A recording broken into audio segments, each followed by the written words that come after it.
Bom dia para todos. Bom dia. Isso, gente, que legal. Sejam bem-vindos. Primeiro, dizer da minha satisfação de tê-los aqui a essa hora da manhã, dispostos com esse gás, com essa energia toda, isso é muito bom. Isso é bem característico da nossa categoria mesmo, né?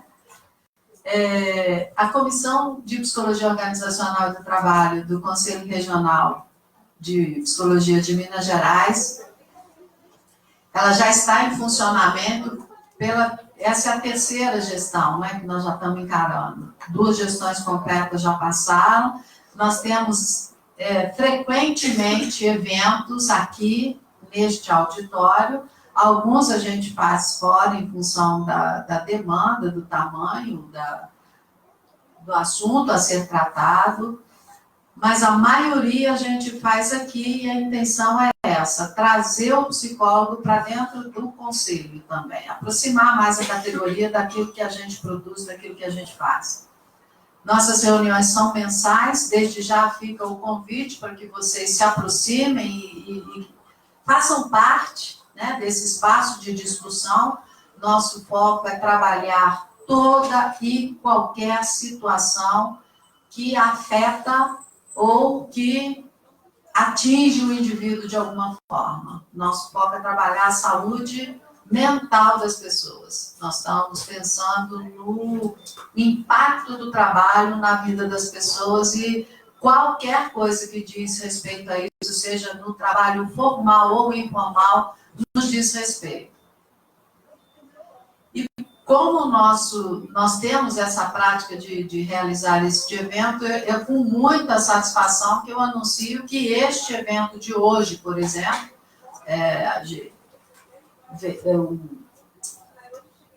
Formei, e agora? É o nome que nós demos, porque é isso que acontece com a gente, né? Terminou o curso, eu estou com o certificado na mão, faço o quê? E esse evento, especificamente, ele veio de uma demanda das pessoas que estão aqui com a gente, frequentando o conselho e que querem discutir algumas questões que são importantes.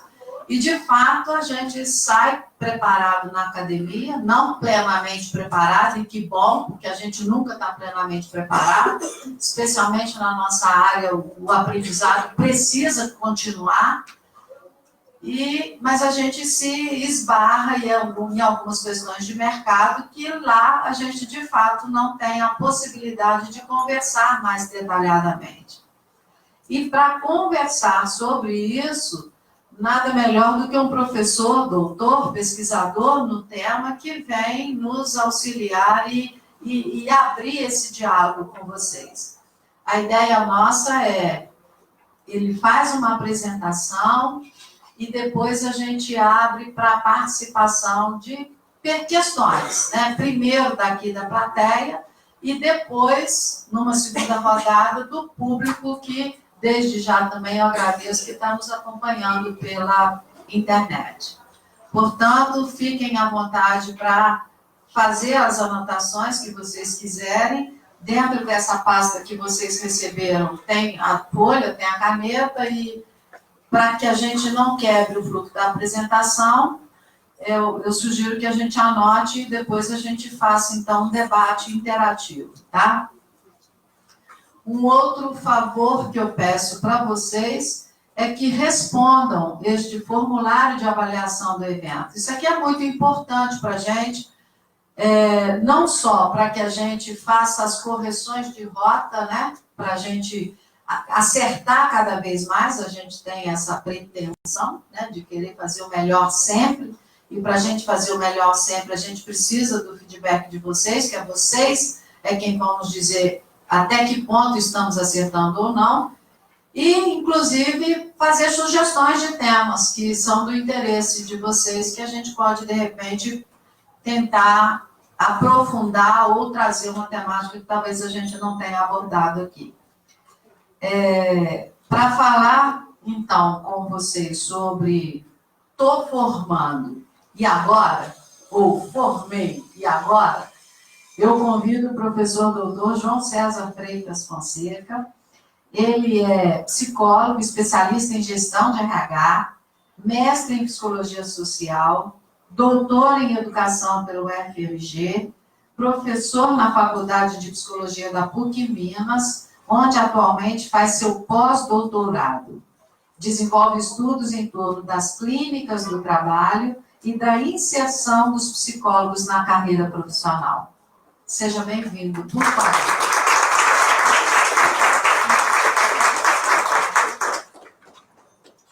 Palavra toda sua. Seja muito bem-vindo e desde já muito obrigada.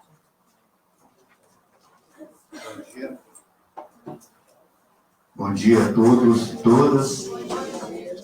É sempre um prazer retornar ao conselho e concordo com o conselho. Queria te agradecer o carinho, a acolhida, né? Minha colega Nancy. Eu fico pensando quanto eu tenho que depois de arrumar de serviço para compensar o tanto de serviço que você me arruma. Agradecer a todas as pessoas, especialmente da Câmara de Trabalho, Psicologia, os amigos, amigas que a gente tem aqui, alunos, colegas. Realmente uma satisfação. Nós esperamos poder contribuir com alguma coisa.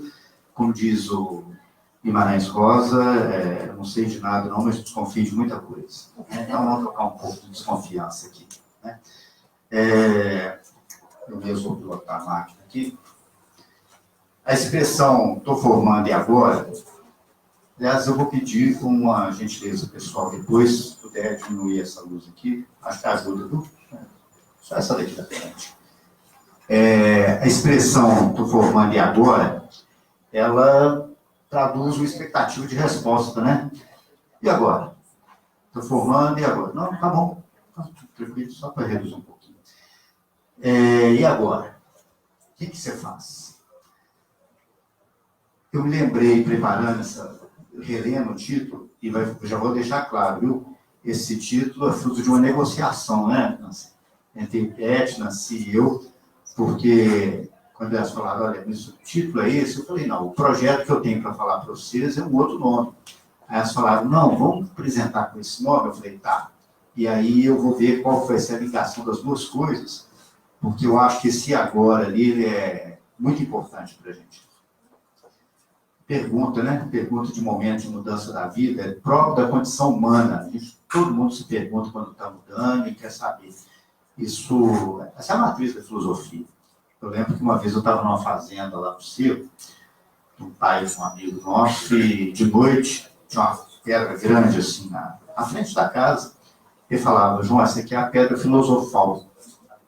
Pedra filosofal? Ele falou, porque de noite, quando o céu está claro, a gente deita aqui, fica olhando as estrelas, filosofando. De onde que eu vim? Para onde que eu vou? Tem vida ali, né? A pedra filosofal dele. Essa pergunta, e agora, ela expressa bastante dessa expectativa que a gente tem em relação ao futuro, ao momento, e certamente, gente, não tem pergunta sobre a gente, sobre o futuro, sobre a relação da gente com o tempo, que não se traduz em angústia. Todos nós vamos viver um pouco angustiados com isso aí. Para entender um pouquinho melhor disso, eu gosto dessa frase do Saramago, que está no livro Memorial do Convento. Tudo no mundo está dando respostas. O que demora é o tempo das perguntas. Porque quando você fala assim, estou formando, e agora? Você fala assim, bom, então vai vir uma resposta, né? E agora? Agora vai vir uma resposta e pronto, resolve o meu problema. E o Saramago já começa com esse jeito curioso dele, ele já começa a provocar a gente, fala, não, a resposta está aí. Está demorando suas perguntas. Para a gente entender o que está acontecendo, é preciso perguntar, é preciso manter uma atenção que nos permita refletir. E não existe reflexão, pelo menos reflexão propositiva, reflexão rica, saudável, sem questionamento. Principalmente no momento que nós estamos vivendo. Você já viu como é que é? Como é que é? Cheio de resposta. Então, numa rede social, você vê assim, mas esse candidato, ele é racista, ele é homofóbico, ele é a pessoa. E o seu, que é assim, assado? Você já tem uma resposta. Mesmo quando ela vem até sob uma forma de aparente pergunta, ele não está perguntando. Ele não pergunta assim, mas o seu não é assim? Ele não pergunta querendo saber, ele já traz a resposta, porque o seu também é. Nessa condição, gente, é impossível. Nessa condição, não se produz conhecimento. E aí, a matriz que a gente precisa desenvolver para tentar lidar com a angústia, ela vai ficando comprometida. Essas respostas rápidas, né? Um autor que eu gosto muito é o Christopher Gray, não é o dos 50 Tons de Cinza, tá? Antes que alguém faça, eu li o livro. De vez em quando a gente passa esse saquete, né? Ah, eu vi o filme, li o livro, muito bom. Não, não é esse. Não, esse não leu esse. Esse é da Universidade de Londres, ele é um autor voltado para a teoria das organizações, e ele tem um artigo de 2004, portanto, antes dos 50 tons de qualquer coisa, mas interessante demais, chamado Fetiche da Mudança. Ele critica duramente essa ideia, sabe essa ideia que a gente vê falando assim, ó gente, é o seguinte, o mundo está mudando e pessoas, indivíduos, grupos de organizações e sociedades têm que se adaptar às mudanças que estão acontecendo. Opa, peraí. Fica parecendo, sabe o quê? Nós estamos aqui. Lá fora o mundo está mudando. Ó, vamos correr atrás da mudança. Peraí. Olha o raciocínio dele. Não há base para avaliar a afirmação de que vivemos taxas de mudança sem precedentes. E a mudança não é algo a que as organizações precisem responder. Ao contrário, é resultado de suas próprias ações. Técnicas de gerenciamento de mudança são grandes fracassos e as explicações recorrentes para essas falhas são inadequadas. Ele está criticando, e eu endossando o raciocínio dele, essa ideia de que já tem uma resposta, né? Essa resposta é praticamente universal, e eu tenho aqui o segredo, está aqui comigo guardado. Você quer? Bom, paga que eu te dou o segredo. E aí você vai ficar livre da sua angústia de se informando, você vai conseguir sobreviver no mercado, nas livrarias de aeroporto, né? Assim, os livros que você olha assim na prateleira estão lá, como ficar rico, né? Eu escrevi o panfleto, como ficar rico, escrevendo um livro ensinando a ficar rico. Você fica rico, né? E isso, gente, é um cuidado que nesse momento a gente tem que tomar. Nesse sentido, a proposta do conceito é muito sábia. Estou formando ao gerúndio aí. Não é o gerúndio do teleatendimento, não, né? Nós vamos estar providenciando, não. Estou formando é processo. Se é processo, ele precisa ser entendido enquanto tal. Essas pseudo-soluções mágicas que vão falar, ó, técnica de gerenciamento, como fazer, elas têm o seu valor, não estou desprezando isso não, mas é um valor relativo, não um valor absoluto, como algumas pessoas querem fazer parecer, né? Além do Christopher Gray, um outro autor que eu gosto de usar, e eu, Gonçalo Galejar, o Galejar, todo mundo já viu falar, é um cara bem conhecido aqui no Brasil, ele é sociólogo da Universidade de Paris 7, e um livro dele que é muito bom, Gestão como Doença Social. Ele vai na mesma linha do Christopher Gray, né? E vai criticar essa idealização da gestão. Como se, olha, todo momento de crise, pessoas, indivíduos, grupos e organizações só tem que resolver o problema de gerenciar da forma certa. Então, tem um certo, tem errado. Se você souber o certo, você não sabe, não. Vem cá, compra aqui, dê o clique, se inscreva no meu canal e está tudo resolvido. Espera aí, né? Vai estar tudo, talvez algumas coisas até se resolvam, mas não tudo. Olha o que ele fala. Cada indivíduo se torna uma partícula elementar que deve se libertar de todos os entraves que supõem impedi-lo de ter sucesso, de assumir riscos, para se realizar plenamente e fazer carreira. A mobilidade torna-se a norma. O homem flexível substitui o homem de profissão. A profissão, que era o elemento fundador da identidade profissional, não é mais o elemento persistente das trajetórias. Isso é muito sério, né?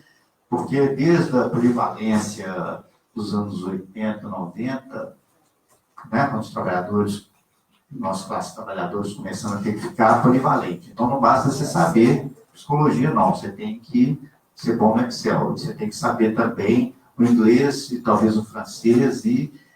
Peraí. O que mais? Qual que é o limite disso? Não. Tem limite Tem, mas qual que é? Não vou te contar, não. Vai se qualificando.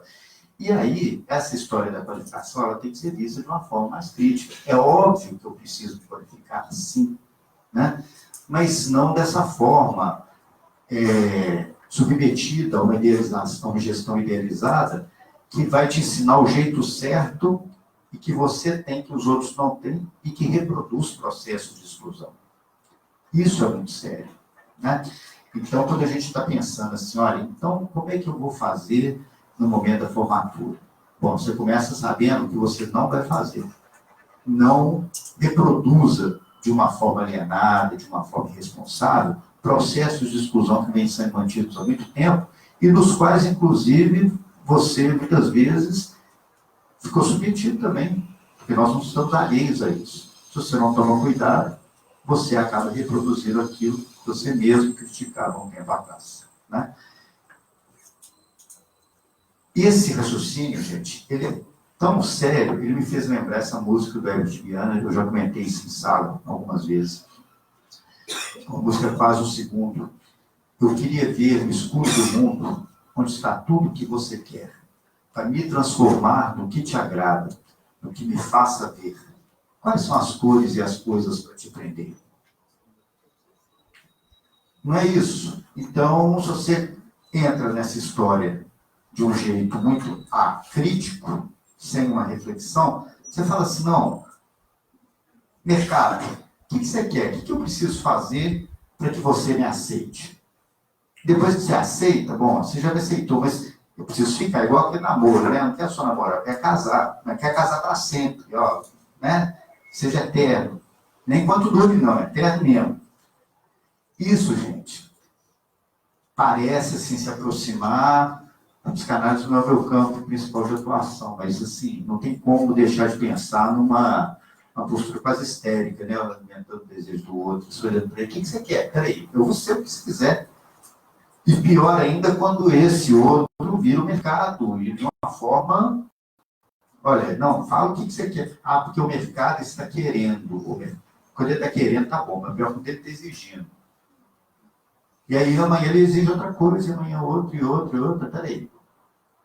Ele está exigindo mesmo ou é desejável? Né? O pessoal que trabalha no recrutamento de seleção sabe disso. Peraí, é imprescindível, é exigência ou é desejável? E aí eu vou me situar em relação às possibilidades também. Eu me lembro uma vez que a gente estava dando aula lá na PUC e a menina chegou, professor, posso dar um recado? Pode, sobre o quê? O pessoal do conselho está vindo fazer uma palestra. Eu falei, lógico, pode sim, é um incentivador, vai lá. Aí a menina veio e falou, gente, ó, era no final de curso, né? Normalmente dou aula no final do curso, tal hora, tal dia, tal hora, tem uma palestra do pessoal do conselho, vão lá para assistir, eu panquilho, é isso mesmo, gente, vão lá para assistir, tal, tal.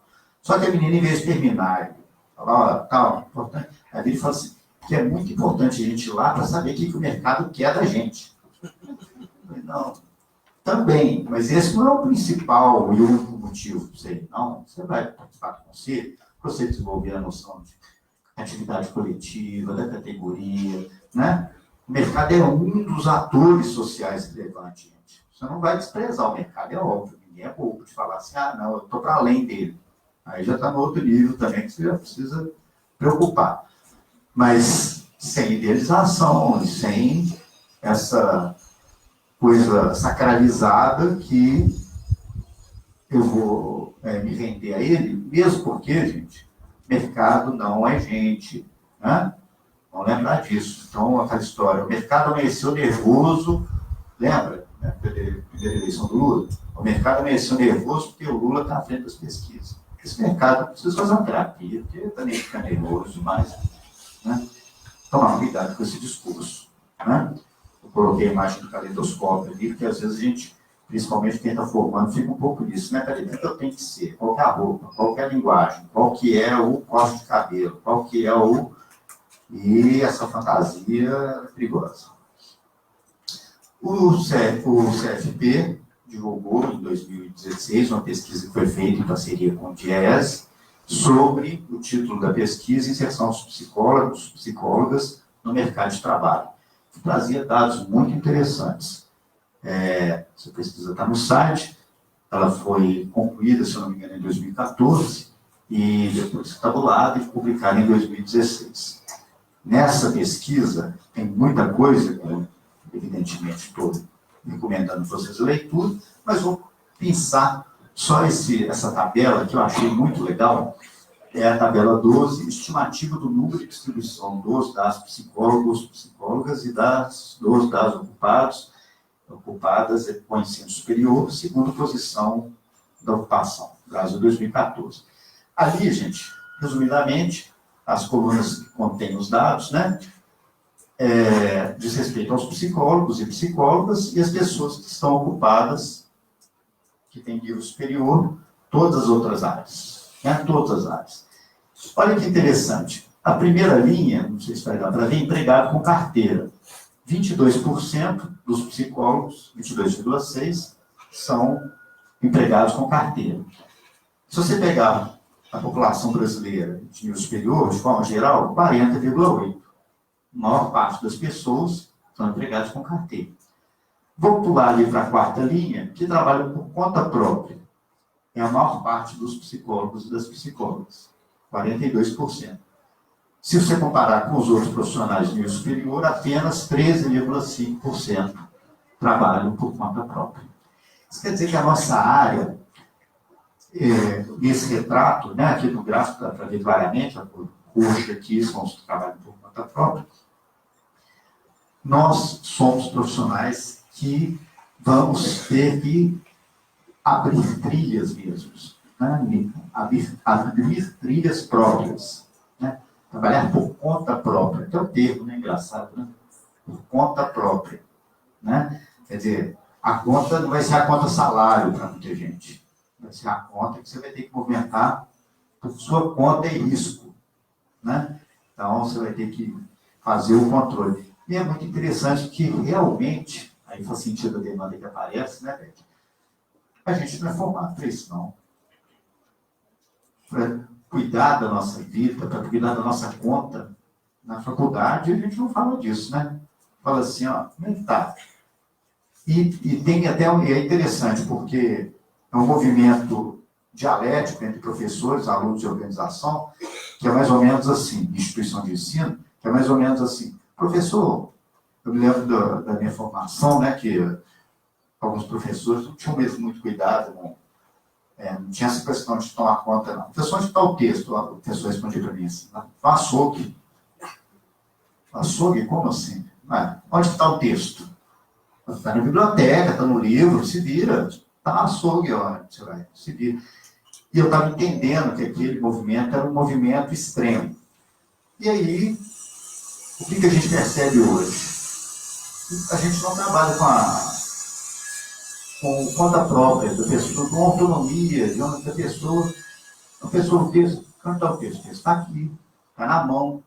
Chegou o ponto um dia da gente dar uma atividade, para ter lido o texto antes, né, assim, faz, ó, lê o texto, traz aqui, nós vamos responder. Chega na hora de responder, o aluno dele falou assim, professor, só tem um texto aí para você me emprestar? Eu leio aqui agora. Eu falei assim, não tem. Quer dizer, eu não estou ajudando, aliás, até tinha, mentira, mas eu falei que não tinha, porque eu não estava querendo emprestar. E está transmitindo, ele vai ver isso. Mas a gente realmente não ensina a pessoa a lidar por conta própria, e ele vai precisar disso. Então, a realidade das relações de trabalho, das relações de produção, para nós que somos psicólogos, tem um dado importante que vai nos ajudar a fazer as perguntas que a gente precisa fazer. Como é que eu vou lidar com as perguntas e as respostas que estão aparecendo? Jesus Saramago está dando as respostas para fazer suas perguntas, faltando suas perguntas, né? Obviamente, isso aqui é só um recorte, gente, para estimular a nossa reflexão. É importante lembrar aqui algumas limitações, né? Essa pesquisa lida com os dados da PNAD, né? Então, é a pesquisa nacional por amostra de domicílio, que é feita pelo IBGE, então ela tem um recorte aqui. Seria importante ficar atualizando esses dados, e eu lembrei que o Antônio Virgílio Bastos, né, que é o professor da Universidade Federal da Bahia, esteve lá com a gente na PUC tem relativamente pouco tempo, e que estuda muito a questão da inserção do psicólogo e da psicóloga. Em 1989, a gente tinha publicado um texto junto com uma outra autora, o Covid, e ele falava assim, ó, conforme a região do país, dá uma variação, mas em média, 20% das pessoas que se formam não ficam na psicologia. Eu não tenho esse dado autorizado, mas eu acredito que tem aumentado. Há razões para acreditar que tem aumentado, que aumentou a oferta de curso, embora tenha também aumentado a oferta de emprego na nossa área. Mas eu acho que não foi equivalente, né? Pensando no cenário macro, a questão da redução dos postos de trabalho, é provável que isso tenha se mantido ou crescido. Tá? Nessa linha, então, de buscar algumas reflexões para instrumentalizar nossas perguntas, essa reportagem saiu no site do G1 em junho do ano passado. 10 carreiras, tem quase metade de todos os formandos no Brasil desde 2001. As 10 carreiras são administração, direito, pedagogia, contábeis, enfermagem, educação física, psicologia, medicina, engenharia civil e ciências biológicas. Psicologia que tem 7º lugar nesse primeiro quadro aqui, dos concluintes.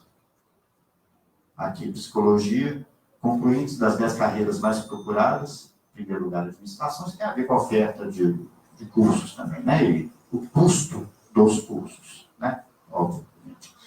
E alguns dados interessantes ali, ó.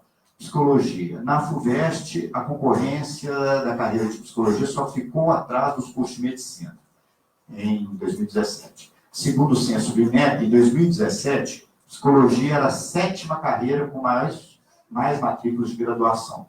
Nos últimos 15 anos, a média de novos profissionais formados na área foi de mais de 16 mil por ano. Em 2015, 23.285 pegaram o diploma em psicologia. Quer dizer, eu tenho um cenário. Isso aqui, gente, lembra só uma coisa: o dado por si não diz nada, tá? Dado por si não diz nada. Você fala assim, não, 23 mil é muita coisa. Isso aí depende. Porque tem uma distribuição espacial que ela precisa ser pensada, ainda existe uma concentração na região sudeste, né? Embora tenha crescido, a diferença de distribuição ela diminuiu ao longo do tempo. Quem pega aquele artigo do Bastos e da Gomide vê isso. Mas é muito interessante pensar que a psicologia, o principal que eu quero destacar aqui é o seguinte: a psicologia, o interesse da sociedade pela psicologia cresceu, tem crescido. Ao contrário, até que muita gente achava. Eu lembro na minha época de curso, e numa determinada instituição que eu fiquei tempo aí, uma professora falava assim, nossa, eu fico vendo esse pessoal caçando psicologia tem extinção. E ela é psicóloga, né? Psicologia tem extinção. Eu falava assim, tem extinção de dinossauro, né? Psicologia não é de extinção, não. O processo social não é de extinção, não. O interesse da sociedade tem aumentado, né? Tem várias razões para isso, a gente não tem tempo, nem é o objetivo da gente aprofundar tanto nisso, mas isso é certo, né? Desde a evidência que a área tem ganho na mídia, isso é uma evidência, gente, quando fala evidência na mídia, não quer dizer que isso é necessariamente bom, porque a gente tem, inclusive, uma depreciação, alguns, né? A gente foi olhar algumas novelas, alguns filmes e tal, você fala assim, meu Deus do céu, o povo fica assim, é assim, né? Não é, você tem que sair falando, mas é uma visibilidade, tem a ver com isso sim. Tem a ver com o crescimento de políticas públicas, em todas as áreas que a gente milita mais, saúde, educação, segurança, direitos humanos. Quando uma sociedade se aprimora no sentido de garantia de direitos, certamente que aumenta a demanda, né, por psicólogos.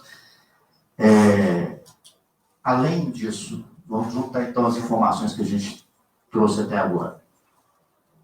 Aumenta o interesse pela área da psicologia, esses e essas psicólogos e psicólogas vão atuar majoritariamente por conta própria, e é importante manter uma visão crítica sobre as respostas, perspectivas apresentadas. É disso que a gente falou até agora. Se esse cenário está bem desenhado, e a gente mantém uma visão crítica sobre isso, eu tenho que lembrar esse pensamento do Pedro Demo, que eu gosto muito, não vou ler o slide, mas o que o Pedro Demo diz, basicamente, é o seguinte: se você adota uma postura crítica, se assume dois compromissos básicos. O primeiro é da autocrítica. Você não pode ser crítico em relação ao outro sem ser crítico em relação a si mesmo. Isso é inevitável. E segundo, você assume um compromisso com uma proposição prática. Você está criticando isso? E o que você propõe no lugar disso? Porque a postura crítica é muito fácil. Se ela não se comprometer com isso, ela fica uma postura, desculpa, quase responsável. Se você não fizer autocrítica, se você não fizer um compromisso de, pelo menos, pensar numa proposição, de que vale a sua crítica? Esse pensamento que eu tenho, ele é muito inspirador, particularmente para mim, e ele fez com que a gente pensasse, então, o que a gente podia trazer como contribuição efetiva para discutir isso. E aí a gente pensou ali nesse projeto Psicologia como Profissão, que eu acho que a gente pode contar para você. Clica para mim em cima dessa figura aí do Psicologia como Profissão. Isso. Tá bom, obrigado. Aí sim, eu falei que o nome era uma negociação com o conselho, né? Eu falei, olha, estou formando e agora é uma oportunidade da gente falar de uma proposição que, dentro da PUC, lá a gente pensou em trazer, que é esse projeto Psicologia como Profissão, Orientações e Apontamentos sobre Carreira. Né? Pode deixar que eu estou com ele aqui. É uma equipe, como qualquer trabalho. Esse trabalho não é um trabalho individual, é um trabalho coletivo. Né? Eu tenho a equipe aqui, então, Rafael e Rafael, os dois estão ali, psicólogo e aluno de administração. Rafael é um nome comum, né, gente? O pessoal, em vez de pôr o nome João, um nome mais raro, né? Não é critério de seleção chamar Rafael para participar. E o apoio da consultoria da empresa Júnior, lá da PUC Minas, chamada ANI, consultoria Júnior, a professora Nancy Rajão, que é presente, e um grupo de alunos que ajudou a desenvolver esse projeto. Depois eu falo mais disso. Mas eu queria contextualizar o projeto. Né? Primeiro, as demandas históricas, né, Beth? Trazida principalmente por aluno, a gente está no campo acadêmico. E essa demanda, gente, eu não posso deixar de falar disso ali, né? Ela está relacionada, tem que ser ponderada com a noção de classe social. Alunos oriundos da classe trabalhadora tendem a pressionar mais organizações, órgãos de representação, conselho, pela temática da inserção. Né? Por quê? Porque a classe toda pede isso, a pessoa vai se sustentando ao longo do curso com essa perspectiva, falando assim, não, eu estou fazendo essa disciplina, eu posso fazer esse estágio ou não, em função do meu horário de trabalho. Isso tem que ser pensado, tem que ser dito nesse campo de reflexão. Obviamente, não sou eu que vou dar a resposta para isso, mas a pergunta, como lidar com o momento da formatura e ingresso no mercado de trabalho, ela já começou, já deve ser objeto de reflexão durante a própria trajetória do curso. Se você é aluno oriundo da classe trabalhadora, isso tem que fazer parte do seu processo. Os professores, nós somos da classe trabalhadora, nós temos que incluir isso no processo. Né? Porque senão a gente fica num processo dissociativo, assim, medonho. E às vezes isso acontece. Não é uma prerrogativa única da psicologia. O ensino superior do Brasil ainda é muito estratificado e existe essa coisa lá, que essa herança da Grécia Antiga de quem estuda não trabalha, quem trabalha não estuda. Né? Desde a época da Ágora, quando os filósofos gregos iam para a praça discutir e falar assim, bom, vamos filosofar nas suas pedras filosofais? Bom dia, gente. Desde essa época, enquanto eu estou lá, enquanto o Sócrates está na praça filosofando, tem alguém em casa para fazer um arrozinho com feijão. Né? E o Aristóteles dizia, olha, não é bom que o cidadão de bem, ele já falava, vocês veem, não é bom que o cidadão de bem se ocupe das tarefas mercantis e das artes mecânicas, porque isso tem qualquer coisa de vil. O trabalho bom é intelectual, o trabalho material é outro. Ou seja, a gente ainda fica com essa herança E isso se apresenta, às vezes, para o aluno, para a aluna de psicologia.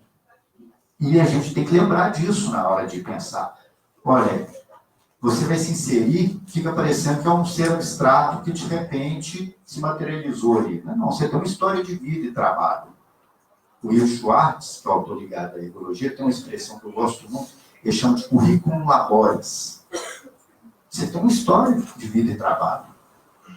E que você não está condenado a repetir, certamente que parte do seu ingresso no curso superior tem a ver com a perspectiva, inclusive, de mudança desse currículo. Não é isso mesmo? Eu tive um aluno que virava para mim e falava assim, professor, eu sou pedreiro. Eu dou aula no nono período, né? Então, ele está com o pé na rua. Ele vira e fala assim, agora eu estou em crise aqui para saber o que eu faço. Eu fico com a psicologia ou fico com a construção civil? Orientação de carreira para ele, né? Ele vai lá buscar uma orientação profissional, porque tem muita coisa a ser considerada, né? Então, essa história ela vai ter que ser considerada na definição. Tem a resposta pronta a priori? Não. Depende só da trama subjetiva dele, da elaboração do conflito edipiado? Não. Obviamente que passa por isso também, mas tem outros elementos que têm que ser considerados. O pertencimento de classe é um deles. Outra contextualização que eu tenho que fazer em relação a esse projeto, gente, é um momento que ele estava, como é que as coisas acontecem. A gente estava no Congresso Brasileiro de Psicologia Organizacional do Trabalho, de 2016, lá em Brasília. E aí uma colega comentou com a gente, ela está no colegiado, e ela falava, João, nós estamos recebendo muito pedido sobre isso e tal.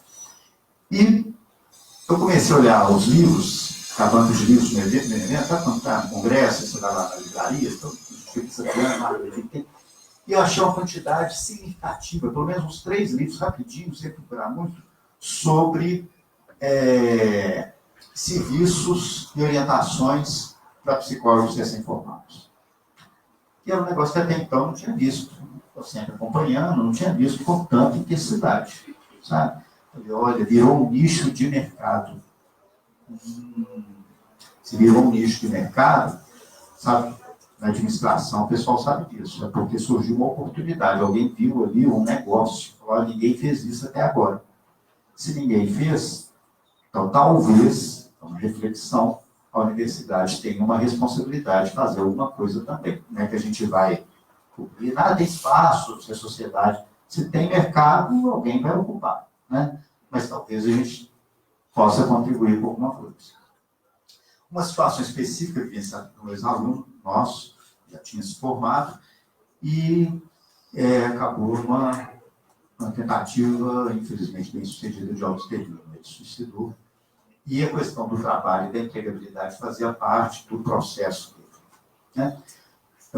A gente teve a oportunidade de conversar com alguns colegas e eu me lembro muito que agora as pessoas falaram, era isso, foi isso ou foi aquilo. Eu falei, gente, vamos exercitar um pouquinho de humildade, porque, na verdade, ninguém sabe nada, né?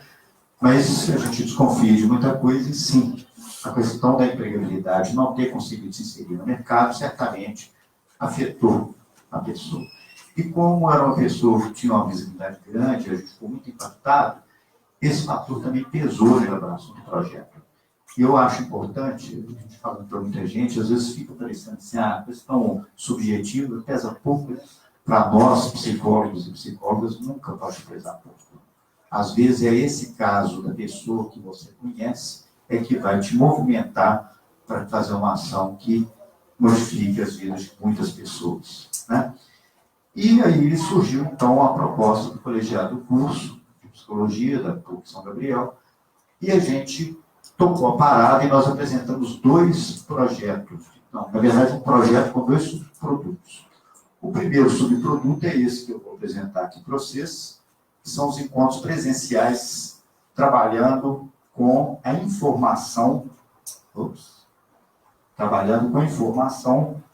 ali, em torno da inserção do psicólogo. E o segundo subproduto é esse logos aqui que eu vou falar no finalzinho. Aí, gente, a partir de agora eu vou passar mais rápido, porque aqui tem isso que vocês estão vendo, a versão preliminar. da apostila que a gente trabalha com o pessoal na terceira edição do projeto. Esse projeto foi oferecido no segundo semestre de 2016, segundo semestre de 2017 e vai ser oferecido agora no segundo semestre de 2018. Basicamente, a gente caminha por esse percurso aqui, esses itens, né? A gente fala de regulamentação da profissão.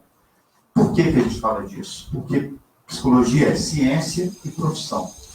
E, às vezes, professores e alunos cultivam muita ideia de que a psicologia é só, durante a graduação, é só ciência. E não é só ciência, né? É profissão também. Por isso que, às vezes, é aquele bate, fala assim, formei, e agora? Eu só sei ciência. Quando sei, né? E aí, não, peraí, é ciência e profissão. E isso não é pior nem melhor, isso é fato. Né? É uma profissão regulamentada e, como tal, deve ser entendida. Então, a gente fala, volta no referencial legal, fala das outras profissões regulamentadas, do histórico delas, etc. Vai lá na CBO, caminha com as linhas ali, para ver se as pessoas têm clareza disso. Nós descobrimos que tinha gente que não sabia. Não sabia porque não sabia. Assim, E aí a gente começa a trilhar alguns caminhos ali. Por exemplo, a questão do psicólogo clínico que vai trabalhar com um profissional liberal. Né? Como é que é montar um consultório? Qual que é o preço? Lembra da conta própria? Cara, tem que fazer conta. A gente tem que fazer conta mesmo. Nós vivemos uma experiência recente no projeto de pesquisa. O engenheiro está comentando aqui. O engenheiro de uma organização, a gente está fazendo uma pesquisa dentro do negócio. O engenheiro vira e fala assim, vamos fazer conta. Ele fala assim, ai meu Deus do céu. Mal sabia que eu escolhi psicologia para não ter que mexer com matemática. Ele falou, não, mas é conta simples, é de mais e de menos mesmo. Eu disse, então vamos fazer, né? Mas realmente eu me via assim, incomodado com o fato de ter que fazer conta. Né? Incomodado com isso, eu falei, gente, nego velho de 50 anos nas costas, tá com. Né? Mas por quê? Porque a gente realmente se distancia de determinadas habilidades que a gente tem. Né? E precisa recuperar. Então, fazer conta para ver quanto que é montar um consultório. E lembrar de algumas coisas que durante o curso não foram trabalhadas. Ah, é só o aluguel? Não, gente, não é só o aluguel, não. Tem um condomínio. O condomínio vai ser definido em função dos serviços que são oferecidos naquele prédio. Tem portaria 24 horas, tem alarme, tem estacionamento, tem o quê? Né? IPTU, o tamanho do consultório faz diferença, a limpeza do consultório faz a diferença. Né? A localização, evidentemente, que faz. O projeto que aí a gente começa, não está ali, né? Mas a gente começa a trabalhar com as pessoas, inclusive alguns egressos já vêm contar, participam, inclusive, com a gente, vêm falar das suas experiências. Então, assim, nós juntamos nós 4 aqui e dividimos. Aí, coisas práticas, né, gente? Se só nós somos 4 ou 5, facilitar a conta, então, se nós somos 5 pessoas, 5 colegas que vão dividir um consultório, provavelmente nós vamos ter um dia para cada um. Porque o horário nobre é só um durante o dia, normalmente depois das 6 horas, quando as pessoas saem do seu trabalho. Então não adianta termos simples e falar assim, você pega de 8 às 10 da manhã. 8 às 10 eu vou ter um público menor do que depois das 18 horas. Né? Como é que é essa relação? Essa relação entre nós 5 vai ser uma relação comercial, nós só vamos dividir as contas? Ou é também uma relação profissional? Tem diferença? Tem, né? Uma relação comercial você só paga conta, uma relação profissional você discute casos, você indica paciente. Né? E às vezes as pessoas montam um tipo de sociedade, um tipo de associação, e estão pensando em outra. Então, teve o caso, por exemplo, da colega que virou e falou assim, não, mas eu estava lá dividindo com a pessoa e ela só indicava para a Diana e não indicava para mim. Então, vocês combinaram isso? Não, mas se a gente está dividindo, não. Vocês estão dividindo, o contrato era dividir a conta, fazer a conta ali, 500 mais 400 mais 100 deu 1.000, dividido por 5 deu 200 e tal. Isso não necessariamente implica que você vai indicar pessoas. Porque às vezes a abordagem da pessoa não é coerente com a sua, às vezes a confiança na competência profissional não é a mesma, isso é fato. Né? Só que isso não é trabalhado, às vezes, no percurso, E as pessoas ficam que, ó, se foi meu colega que conseguiu o diploma, então, por dedução, raciocínio hipotético dedutivo, né? Não, por dedução nada. Se não for conversado, né? Então, a gente trabalha com isso. Lá, telefone, internet, emissão de recibo, declaração de imposto de renda, os honorários, né? Já está aqui. Tem uma coisa interessante que as pessoas idealizam, aí elas começam a fazer conta e falam assim, bom, então se eu cobrar R$ 50 por pessoa, nossa, por hora, então eu vou ganhar muito dinheiro. Gente, mas você já viu o que é atender uma pessoa? 2. E essa conta, gente, tem contas que elas são mais fáceis de serem feitas, outras não. O segundo atendimento, atender uma pessoa é uma coisa. A segunda pessoa depois daquela é outra. A terceira, a quarta, a quinta pessoa, você não é a mesma pessoa que começou a atender. Quem já fez vários atendimentos seguidos sabe disso. Eu estou falando do campo clínico, né? Então, não adianta só fazer a conta e falar assim, vai dar tanto. Eu vi uma entrevista do Drauzio Varela, ele falando de plano de saúde da área médica, e falando, não, o cara faz a conta aqui. O médico tem que ter secretário, tem que ter estrutura, tal. E aí ele faz a conta lá e fala assim, não, eu precisaria atender, em média, 40 pessoas por dia. Aí, para pagar a despesa mínima que ele considerou. Eu falei assim, isso é médico, hein? Dependendo da especialidade, sabe como é que é, né? Você está vivo? Estou. Né? Estou brincando, a licença poética aqui, embora em alguns casos não muito afastada da realidade. Psicólogo não pode ser assim, né, gente? Psicólogo tem um outro tempo, que é um conceito fundamental para a gente pensar o trabalho. O trabalho tem que ser pensado em termos de tempo. Marx já falava, tempo socialmente necessário, é aí que se produz a mais-valia. Né? Então, eu preciso recuperar isso para entender. A gente discute essa questão. A questão da supervisão, que é um outro valor de difícil aferição. Quanto que é uma supervisão em psicologia? Não sei, depende com quem. Né? O profissional tem liberdade para definir o seu preço. E você tem que estar preparado para isso. Tem que já ir conversando com ele antes. Aí as trilhas, olha como é que isso é importante. Estou formando ao gerúndio aí. Aquela trilha que você foi constituindo, ela te aproximou mais do professor A, do professor B, do supervisor A, do supervisor B. E essa pessoa é uma pessoa que vai te dar supervisão ou não. Ela tem disponibilidade para isso. Né? Isso tem que ser contabilizado. Né? Cuidados a serem observados na relação com o consultório. Localização. Eu gosto daquele slide lá do Christopher Gray, né? O mundo está mudando e você precisa se adequar. Não, eu faço parte da mudança, eu provoco mudança. Se você abre um consultório numa região que tem alta demanda e que não tem concorrente, você está provocando mudança. E isso é positivo. É óbvio que você tem que fazer um estudo antes, procurar saber. Normalmente como? Através das instituições, escolas públicas, entidades sindicais, escolas públicas, sindicais, os equipamentos de saúde, principalmente saúde pública. Né? Você vai e conversa com as pessoas. As escolas públicas, gente, se soubesse a demanda das escolas, mas eu não vou poder atender de graça.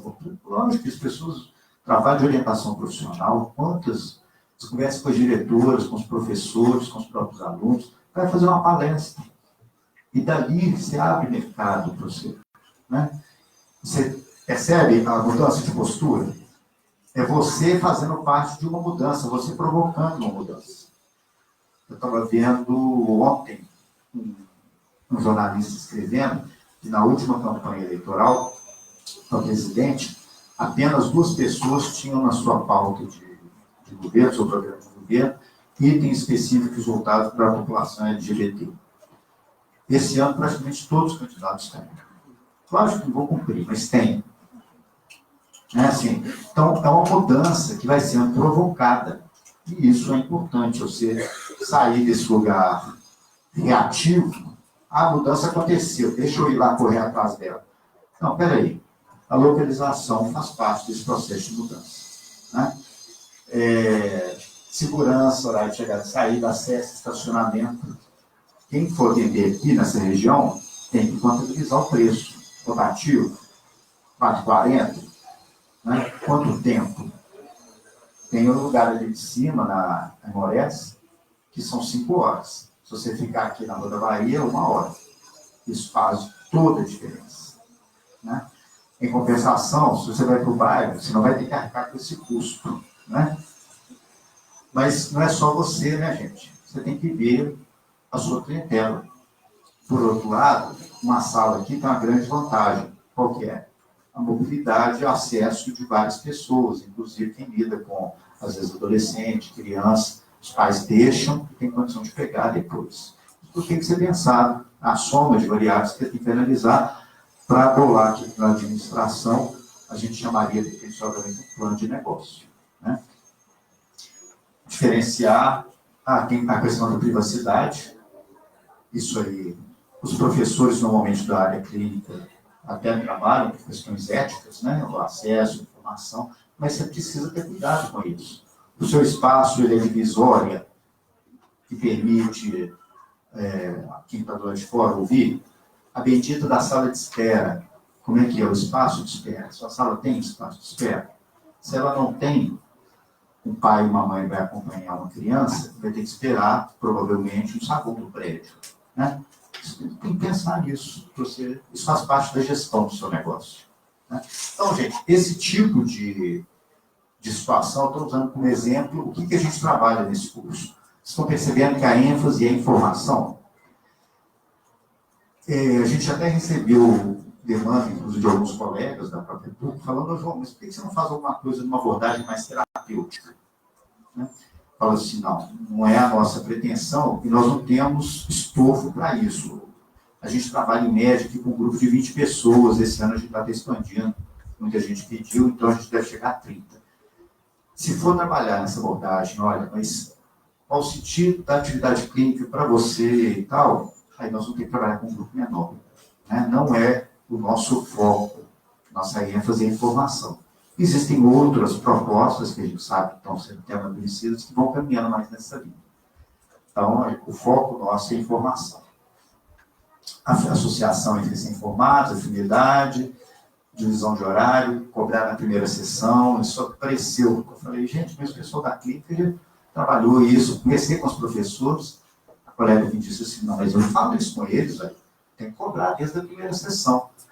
A colega que agora está recém-formada falava assim, eu cobrava na primeira sessão. Aí depois eu descobri que assusta o povo todo. Eu vi e falo assim, na primeira sessão não cobra. Bom, não tem regulamento. Para isso você vai definir o seu estilo de trabalho e as vantagens e desvantagens de cada um, né? Programa de residência multiprofissional. Esse é um item que apareceu na proposta e que eu fiquei impressionado com o desconhecimento. Porque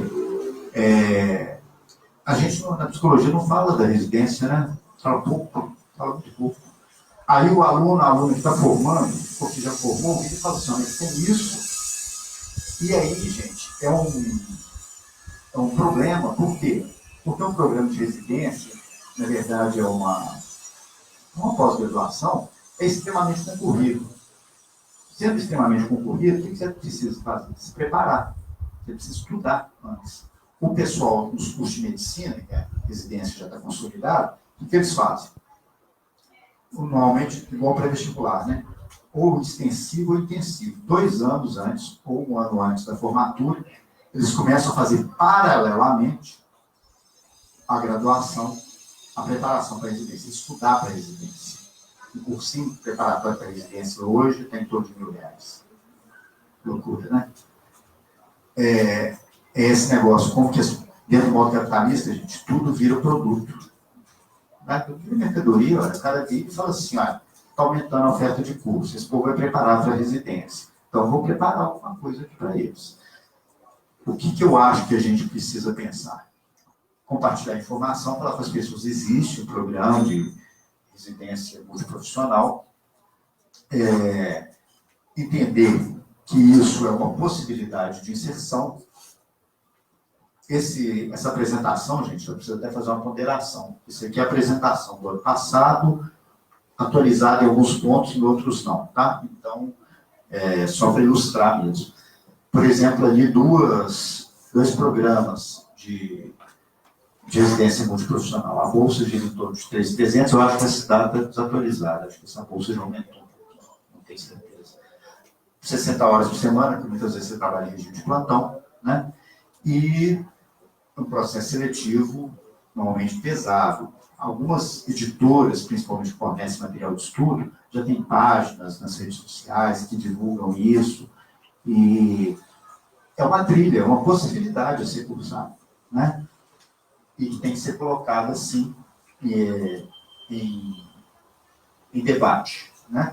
A residência, ela pede uma configuração muito específica, porque você vai ter dificuldade de conciliar a residência com outras trilhas, né? Por exemplo, com mestrado. O pessoal que quer fazer mestrado não vai conseguir fazer mestrado e residência ao mesmo tempo. Vai ser mais difícil de fazer isso. Aqui o edital de seleção o último edital de seleção do Hospital das Clínicas, eu quis trazer um exemplo local, ele não está no ano anterior, exatamente porque o período de inscrição já passou. Foi no... tá?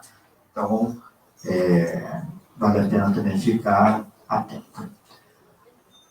Psicólogos na área pública. Muita gente fala com a gente, minha pretensão é fazer o concurso público. Né? É um caminho interessante, mas também a gente percebe um nível de desinformação grande. Né? Como é que é? Trabalhar na área pública significa o quê? Primeiro, questão do salário. Aliás, essa é uma das lâminas que está desatualizada. Isso aqui foi do ano passado. Estava conversando com o Rafael ali. Para esse ano, vão ser pouquíssimas. Por quê? Porque é ano eleitoral. Então, agora, você vai ter pouco edital para concurso público. Né? Mas tem uma diferença muito grande de remuneração. Né? Do nível municipal, estadual e federal. E o pessoal para a área pública como se fosse um nível igualzinho. O salário melhor que da EBSER. A EBSER é uma empresa pública que hoje gerencia o Hospital das Clínicas. Né? Aliás, todos os hospitais universitários no Brasil são gerenciados por ela. Então, ela tende a pagar melhor, né? Os concursos, evidentemente, acabam sendo mais concorridos. Né? Em compensação, nas prefeituras, no nível de salário, o Conselho, inclusive, tem se posicionado sobre isso, é importante. Alguns níveis salariais oferecidos por prefeituras são ridículos, né? E precisam ser enfrentados, até denunciados aí. Nessa questão da área pública, pensar que é projeto de longo prazo, né, gente? Para falar assim, vou fazer concurso público. Então, nós estamos em agosto. Então, até ano que vem, em janeiro, eu já posso sair de férias. Não é assim, não. É projeto de longo prazo. Quem vai fazer concurso vai se dedicar, aí dependendo do concurso que for, de 2 a 5 anos, inclusive para a área jurídica, né, que a gente está usando ali o parâmetro. Exige estrutura de apoio, enquanto você não passa no concurso, o que você vai fazer? Você vai viver de quê? Né? Vida social, ainda brinco ali, será que ela continua existindo? Quando você tá? Muita coisa vai ter que abrir mão, se esse é seu foco. Né? Aprender a estudar, gente, isso é muito importante para quem quer área pública. Bom, você vai ter que se preparar, vai ter que estudar. Será que na universidade a gente ensina vocês a estudar? E eu vou falar com o professor, assim, é muito raro eu virar e falar assim, porque não dá, né, gente? Você tem 300 mil alunos, você vai virar e falar assim, fulano, como é que você estuda? Professor, eu gosto de estudar ouvindo música. Eu não, eu gosto de estudar. A pessoa nem estuda, eu venho na aula e aprendo o que tem na sala. O mais sincero fala, né? O outro, né? Meu filho falava assim, não, eu aprendo o que vem na sala. Eu falei, meu Deus. Fazer o que vou fazer dessa criatura. Então, aprender a estudar a sua forma. Um mercado grande que algumas pessoas já descobriram é de educação à distância, transformação. É uma metodologia? Dá certo com todo mundo? Não. Se você não tiver disciplina, se você não se obrigar, não mudar a sua forma de pensar, não fizer o bendito do plano de estudos. Você fala de plano de estudo com a pessoa, fala assim, que plano de estudo? É aquele plano de ensino que você falou no começo da disciplina? Não, filho. É a sua forma de estudar. Que hora que você vai estudar o quê? onde, quando, de que jeito. Isso é um plano de estudo, né? E isso precisa ser pensado. E na área pública, alguns conceitos, algumas ideias ali que precisam ser trabalhadas, que ninguém falou durante o curso. Eu quero fazer concurso porque eu quero estabilidade. Você sabe que necessariamente você não vai ter essa estabilidade, por exemplo, que é salário ótimo lá deve ser, você vai ser contratado em regime seletista. É emprego público, mas você pode ser demitido a qualquer momento. Por isso que, na verdade, se implantou a EBSER, né? É uma ideia de fragilização do vínculo público, né? E aí aumentar a autonomia do gestor.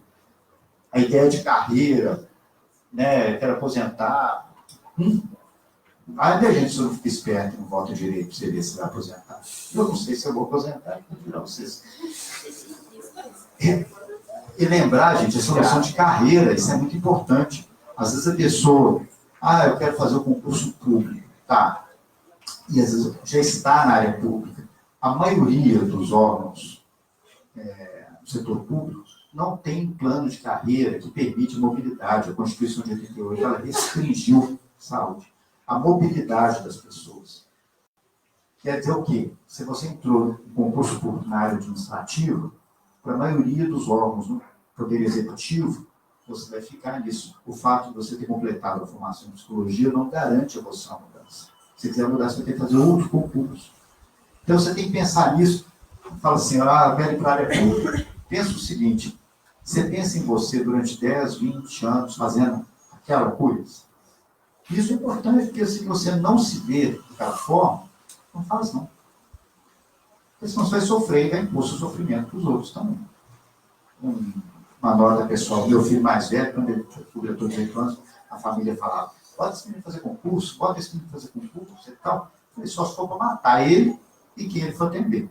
O menino não para quieto, jeito nenhum, aquele tamboril o tempo todo, músico, tal. Porque pensou esse cara na área pública, ele tem que ficar ali uma jornada de 6, 8 horas, o dia inteiro, é para matar. No final do dia, ele está desesperado.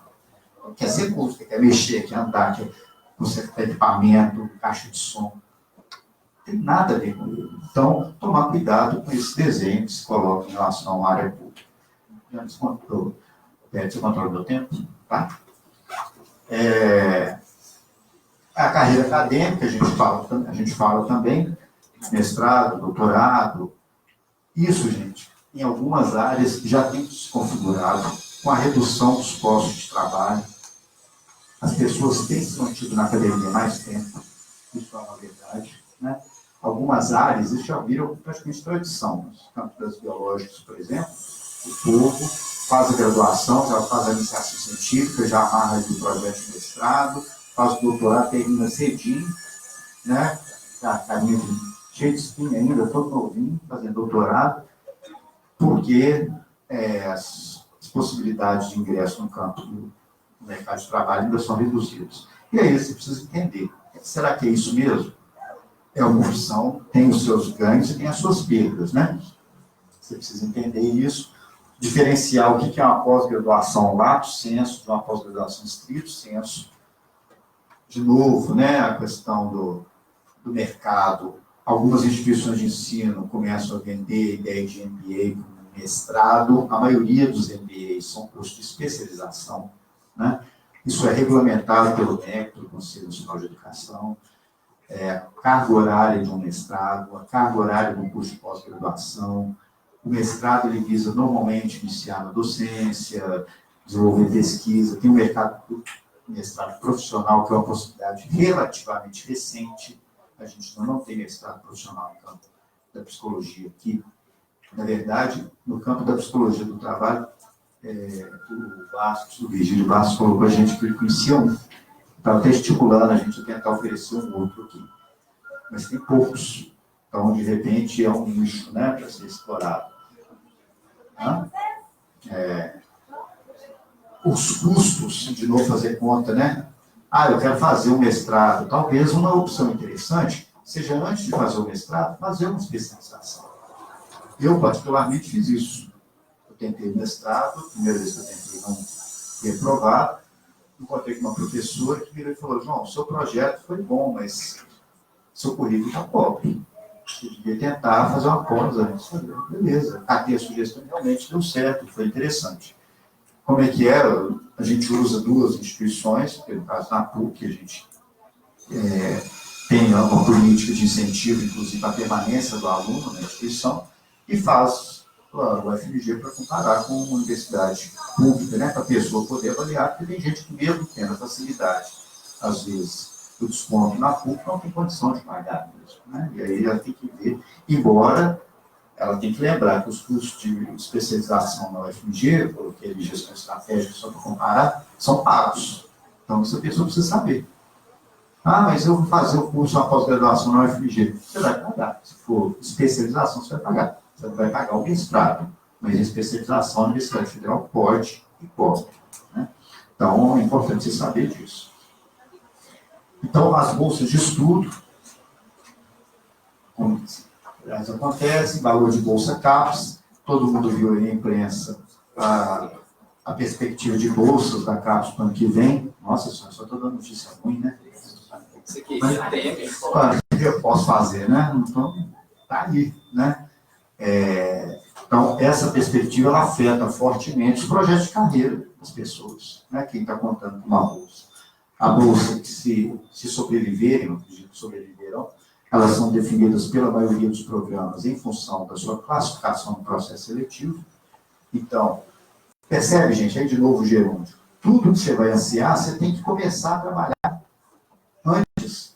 Se você tem a pretensão de fazer uma carreira acadêmica, você tem que buscar iniciação científica, você tem que buscar publicação, participação em evento, que são os critérios normalmente utilizados pelos programas, né?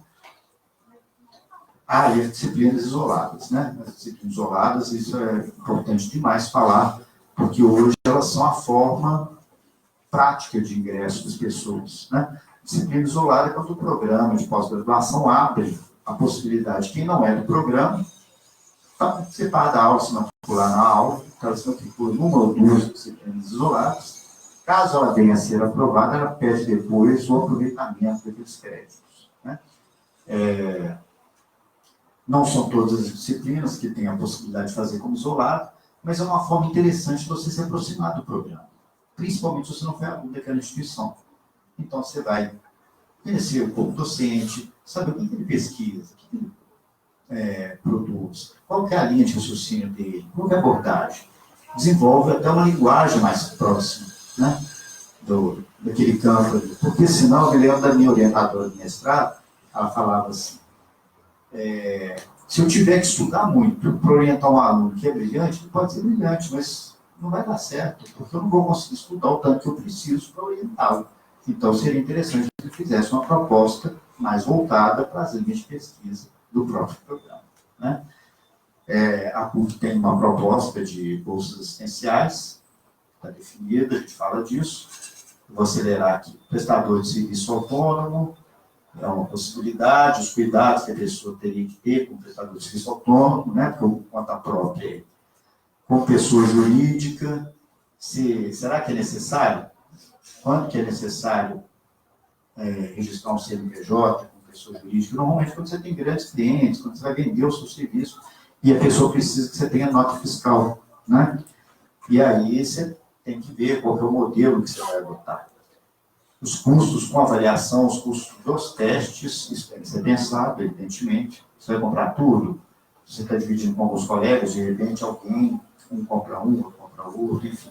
Esse é o famoso investimento na profissão, né? Que aí você tem que ver também o que você vai querer. Atuação com projetos sociais. É um campo que tem crescido muito, né? Eu coloquei como exemplo ali a Unesco, o Instituto Elo, são duas organizações que periodicamente apresentam editais, né? O sistema Prosas, eu não tinha colocado no ano passado, acrescentei esse ano, eu tenho assinado e recebido os e-mails, é um pessoal que trabalha exatamente com isso, identificar edital e divulgar para você quem tem interesse em projeto social para tentar concorrer. E coloquei uma referência de uma parceria que a gente tem com a Flávia Zaratini, que vocês, inclusive, no conselho já conhecem, ex-aluna lá do São Gabriel, para trabalhar com preparação de projetos sociais, né?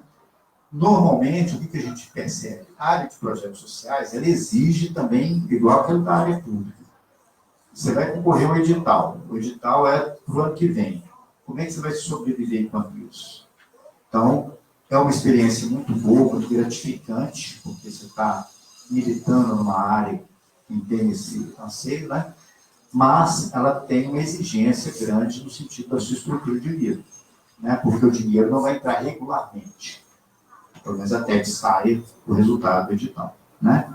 Então é bom se preparar para isso. Mas isso é uma coisa interessante de observar, gente.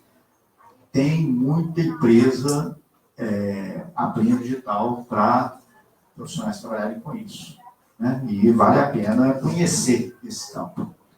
A consultoria, né? E a consultoria principalmente em RH, mas é um campo que a gente está mais próximo, pela psicologia do trabalho. Eu vou passar aqui, porque senão a gente come o tempo, inclusive, do debate. O valor disso, quando você trabalha com preenchimento da vaga, normalmente o jeito de cobrar acaba sendo um percentual do salário da vaga que está sendo preenchida, né? Quando você trabalha com recrutamento de seleção. As práticas de voluntariado, o trabalho voluntário é uma possibilidade também para o psicólogo e para a psicóloga. É uma forma de, inclusive, abrir campo profissional, quando as pessoas veem que você tem uma competência, porque você foi lá fazer palestra na escola pública de nível médio sobre orientação profissional, né? Os colegas estão fazendo isso e conseguiram bons resultados. É importante, só no caso de tempo de trabalho voluntário, gente, observar os preceitos legais ali, né? Vai fazer um termo de compromisso simples. Algumas pessoas já me perguntaram, pode ter reembolso de despesa? Pode. Passagem e alimentação. Mas você tem que prever isso antes, tá? Porque senão tem empresas, tem organizações que estavam usando o trabalho voluntário para exploração de mão de obra. Então, o cuidado é prever no termo de compromisso que você vai assinar que, apesar de ser voluntário, você vai receber um reembolso pela passagem, pela alimentação. E aí, algumas recomendações profissionais de marketing que a gente trabalha. Hoje, o chamado marketing de rede, né? Você tem várias possibilidades. Algumas a gente acompanha até mais de perto. E eu tenho visto, assim, impressionante mesmo, como que profissionais das mais diversas abordagens e campos dentro da psicologia recorrem a isso. O mais notório, todo mundo conhece, é o Christian Dunker, né? Psicanalista que usa muito o YouTube como forma de veiculação do seu trabalho, né? E ninguém vai duvidar e falar assim, não ficaria de jeito nenhum, os profissionais mais evidenciados e conhecidos que a gente tem aí. Blogs e sites, propaganda no Google é uma possibilidade sim, embora a gente não trabalhe com isso. Normalmente nós vamos pedir consultoria pessoal da área de publicidade e propaganda, para quem quiser anunciar seu serviço. E isso, gente, por incrível que pareça, as pessoas fazem pesquisa sim no Google, psicólogo, terapia, Belo Horizonte e tal, né? Então, é importante conhecer. E o Facebook, Twitter, Instagram, a geração mais nova, fortemente impactada pelo Twitter e pelo Instagram, menos pelo Facebook, atualmente. A geração mais experiente, digamos assim, está mais impactada pelo Facebook. E isso é interessante demais, porque a gente não consegue na academia fazer o estudo no tempo que as coisas acontecem. O Facebook surgiu como uma coisa de jovem e agora o mundo adulto dominou o Facebook. A ponto dos jovens virar e falar assim, nessa rede virou rede de velho, né? Minha mãe me acompanha, né? Os cuidados éticos a gente repete, digamos assim, porque isso é objeto, inclusive, de disciplina no curso, mas uma coisa é se ver dentro da disciplina, às vezes naquele momento você não está tão atento ou tão maduro para as questões de trabalho, e outra coisa é ver quando você está já com o pé na rua. Cuidados na área contábil, esse é um ponto que a gente percebeu, não sei se você estava aqui um dia, assim que eu levei o contador para falar, ele contando os casos do pessoal que vende recibo, né?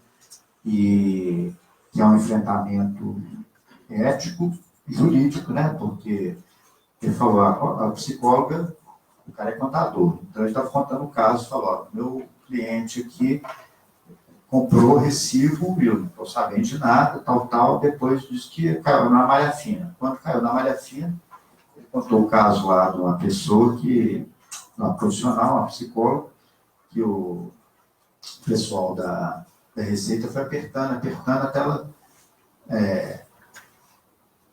dizer, ela tinha vendido aproximadamente R$400 mil, disse.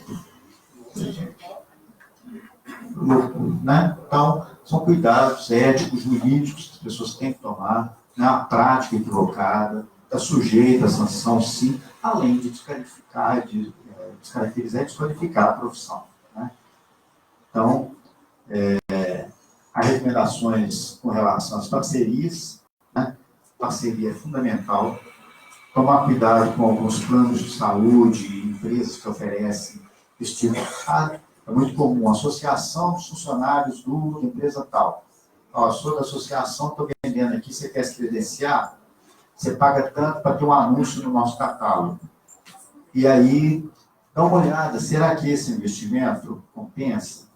Normalmente, o nível de retorno disso vai ser muito baixo. Tem que procurar, sabe, o melhor jeito de investigar é procurar fazer entrevista com as pessoas que estão lá. Né?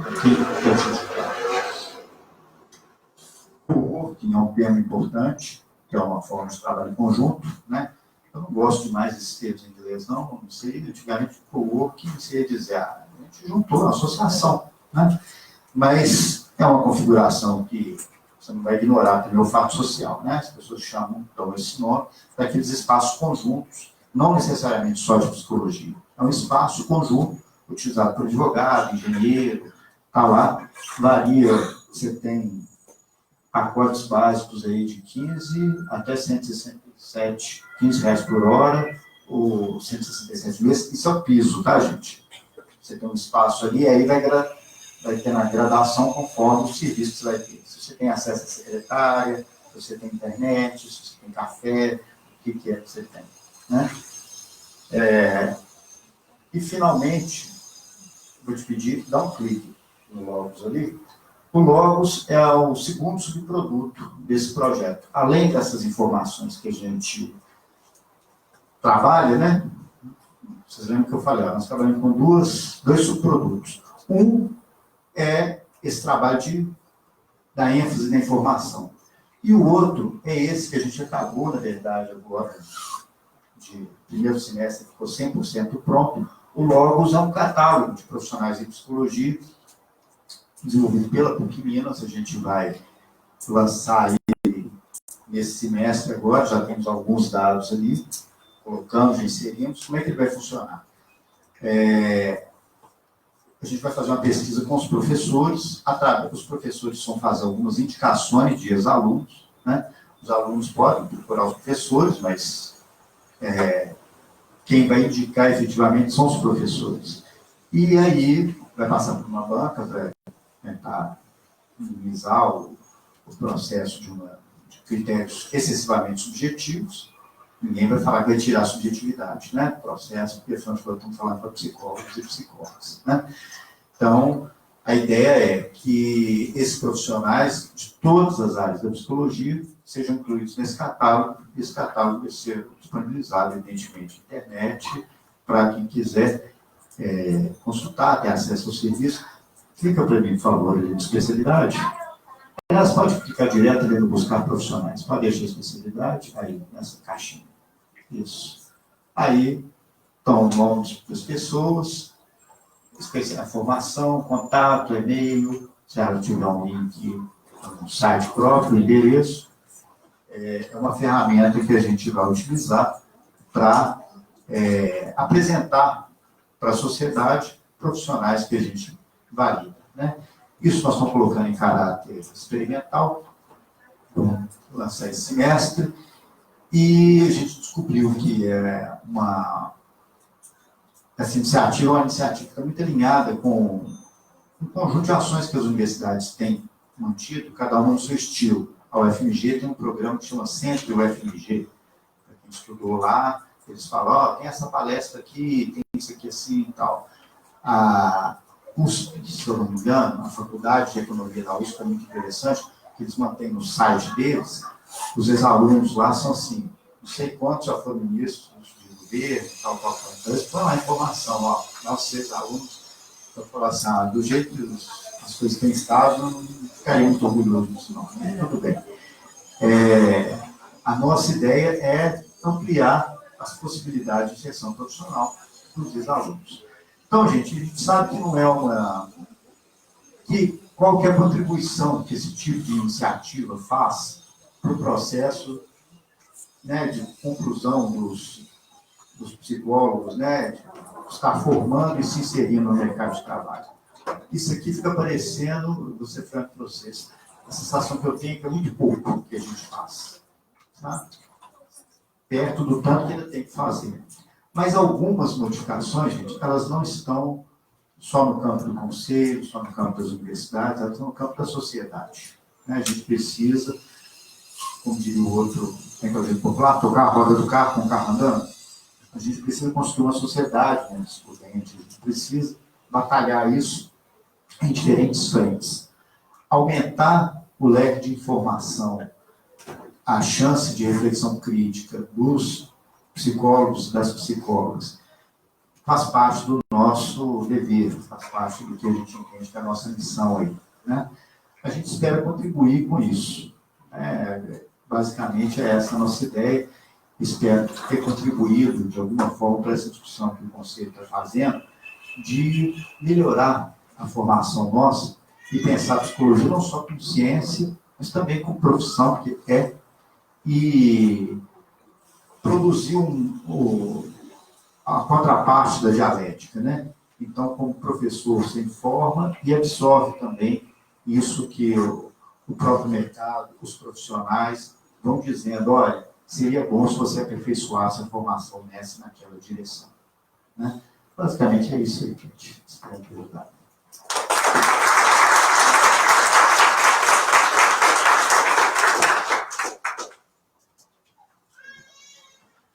João César, sempre um prazer te ouvir. É sempre muito pertinente a tua fala, porque eu acho que você consegue trazer para a gente o que a gente está vendo dentro da academia e o que o mercado está mostrando aqui em termos de demandas, de necessidades. Eu aprecio com muita satisfação, especialmente quando você fala que o projeto ele tem o objetivo da informação. Nós começamos falando aqui da responsabilidade nossa de estar atualizado, de estar em contínuo processo de formação, e bacana que o teu projeto reforça isso, que por mais que a gente queira a resposta pronta, ela não vem pronta. E quando você conseguir uma resposta, vai vir uma outra pergunta decorrente daquele avanço que você fez. Então, isso é um movimento constante e precisa ser assim, e que bom que é assim. Porque é assim que a gente cresce, é assim que a gente vai se alinhar. Eu ressaltaria aí mais uma outra coisa que você focou, e eu acho que é papel nosso, enquanto integrantes de um conselho de classe, enquanto participantes aqui do Conselho Regional de Psicologia, é a nossa responsabilidade de cada um de nós reconhecermos a psicologia como ciência e profissão. Se existe uma supervalorização ou uma desvalorização da psicologia, esse conceito ele tem muito a ver com a imagem que a gente passa, com as falas que a gente faz, ou com as omissões que a gente também faz. Então, eu entendo que a gente precisa trazer para nós essa responsabilidade. Se eu estou querendo uma psicologia que está em franco desenvolvimento, dispensa, é até redundante eu falar, mas vocês estão vendo que o mundo está louco mesmo, gente. As atrocidades que a gente está vendo é assustador, a ponto da gente perguntar assim, o que está acontecendo. E aí está uma demanda da psicologia. E em função disso, muita gente fala que o campo que tem mais chance de crescer é esse que vai lidar com a subjetividade do indivíduo. Porque o evento ele pode ser único, mas o impacto que ele vai causar nas pessoas, ninguém consegue dar conta disso, porque em cada um vai ser de um jeito. E nós precisamos ser as primeiras pessoas a reconhecer e a valorizar isso, inclusive em nós mesmos. Então, quando a gente está falando de carreira, de desenvolvimento, esses questionamentos eles deveriam começar no momento onde a gente escolhe fazer um curso. E às vezes a gente está lá porque foi esse curso que eu passei, eu vou. E de repente me identifico, eu continuo. Mas e a tua essência? E o teu desejo? O trabalho de sucesso, o trabalho gratificante, o trabalho que vai dar prazer, precisa ser aquele trabalho que você escolheu porque gosta. Não porque é o que o mercado pede, não porque é o que dá mais dinheiro, não porque... Se não tiver essa identificação, olha que não tem planejamento de carreira que vai dar conta disso. Então, a gente volta para a essência do eu. É eu que preciso ter isso claro, não é fácil, a gente não é obrigado a conseguir isso sozinho.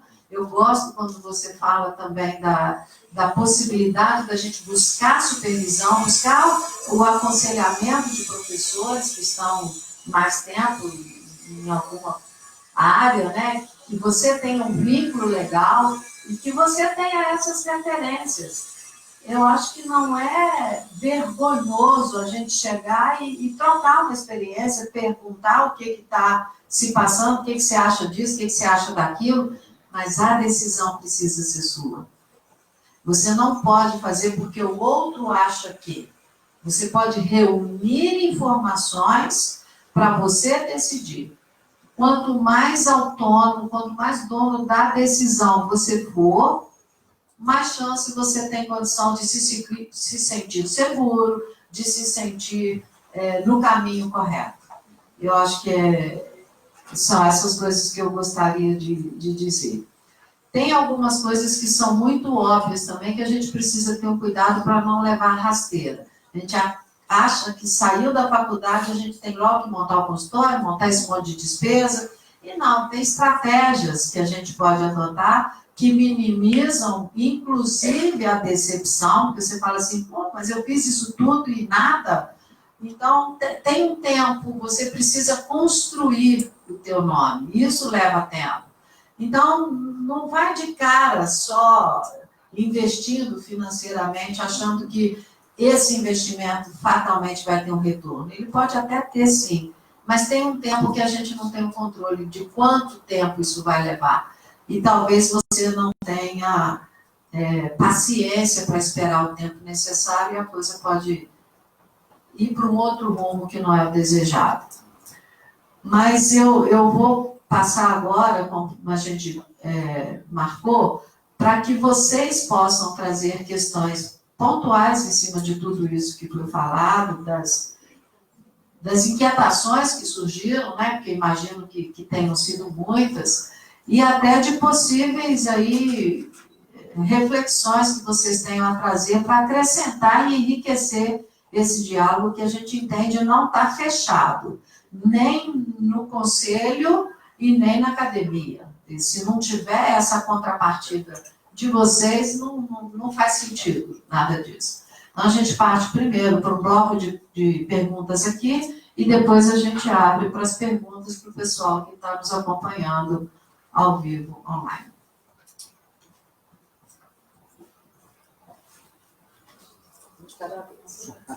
Eu quero só aquele título do livro que você falou, que você encontrou o livro sobre reinserção. Você falou um livro que você achou quando você foi no congresso. Ah, tá. Tinha psicólogo empreendedor.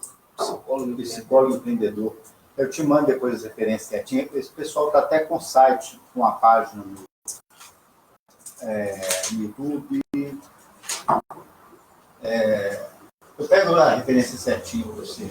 E como é que você vai me mandar? Eu mando para cá. Manda para cá. Comissão. A comissão. É verdade.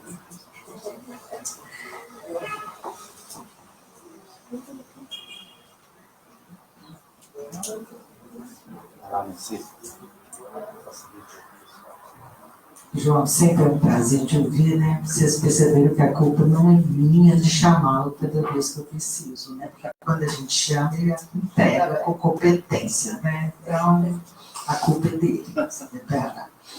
Eu queria a gente tem sempre, participei desde o início, né? Da construção desse projeto, eu sou também adoro ele, encantado. E eu queria ver, assim, depois que eu estava vendo essas coisas todas aí, é aquela coisa, né, da gente... Como que você sabe que eu sou a tutora da empresa Júnior, né, lá no... Por isso que a gente fez esse parceria e tal. Eu tenho essa grande dificuldade do aluno ser o empreendedor de si mesmo, né, fazer a coisa por conta própria, né. Mesmo quando eu falo assim, olha, você não interessa, você não vai à empresa Júnior, você vai ter que trabalhar na área organizacional. Eu falo assim, qual que é o seu trabalho, né? O que você vai mobilizar, o que você quer. E a gente tem muita dificuldade. Você sabe que a gente vem conversando muito dessa grande dificuldade. E aí eu queria provocar um pouquinho, né? Como é que a gente... Você acha que há espaço nesse projeto aí, se a gente começar a discutir também as questões da startup em RH, ou tem psicologia e outra coisa?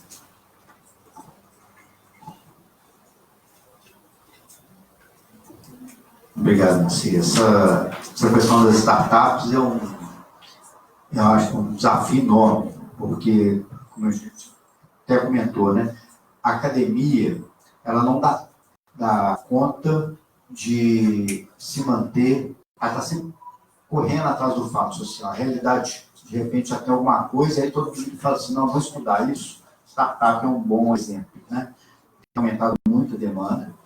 O que a gente vê é uma mistura daquela lógica que começa no campo, principalmente da tecnologia, dos aplicativos, né? O pessoal montando a empresa ali, e que está até com as incubadoras. Então, eu tenho uma ideia, eu e a Beth aqui, a gente vem, e tem algum órgão que financia, a gente já começa, e daqui, nessa incubadora, já nasce uma startup, que é um modelo de gestão diferente, mais horizontalizado, com pouca gente, enxuta, e como é que você faz gestão de RH nisso? Ainda não tem estudo, eu acho, para ser franco, eu acho que merece um estudo específico, sabe? Para a gente poder falar coisa com mais segurança. Eu tenho recebido muita demanda, inclusive de alunos, tive uma aluna no semestre passado, que ela está numa startup, ela é estagiária, da área de RH, a startup, você clica na página da startup, tem 3 pessoas. Uma delas é estagiária. Quer dizer, é estrutura micro, mínima mesmo, ela que cuida das pessoas envolvidas, eu não sei de quantificar, mas não chega a 10 pessoas, no primeiro ensaio, assim, que você fala, quantas pessoas estão nessa ciranda? E a empresa está arrecadando muito, sabe? Então, eu acho que é o exemplo, a startup para mim, é um exemplo de campo que a gente tem para abrir profissionais. Então, é bom se qualificar? Acho que a Beth foi muito feliz aqui na fala dela, tem algumas coisas que a gente espera mesmo de conselho, de academia e tal. E tem outras coisas que elas vão mesmo, gente, uma ordem subjetiva. Eu costumo dizer muito, falo, gente, eu sou professor de psicologia do trabalho. Tá. Ninguém me ensinou, não tive aula de como é que usa LinkedIn para recrutamento de seleção. O LinkedIn apareceu, eu já, né? Assim, eu tenho que aprender isso, eu aprender como? Quem já está acessando e tal, promovendo algum tipo de conhecimento sobre aquilo.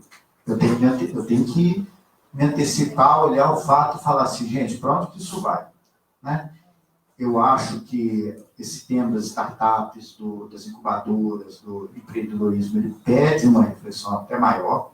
Acho que ele tangencia, por exemplo, o projeto. Tem uma interface, sim, que é o que você está perguntando. Tem uma interface. Alguns alunos já têm trazido para a gente, para a academia. Acho que o conselho vai ter que acompanhar também, assim, até que ponto, né? Fico preocupado com a questão do estagiário, na startup, quem está dando supervisão? Se essa estrutura é tão mínima, quem está na supervisão lá no campo, né? A gente sabe que algumas situações, e aí tem que diferenciar o joio do trigo, porque tem muita gente séria fazendo as coisas, e tem gente que também está se aproveitando da situação, né? Então, me parece um grande desafio das startups, e ampliando não só as empresas que estão no campo privado, da geração de negócio, mas no campo do empreendedorismo social também. Tem muita coisa acontecendo, né? Mas te confesso que, assim, os estudos ainda são poucos, ainda tem muito chão para andar.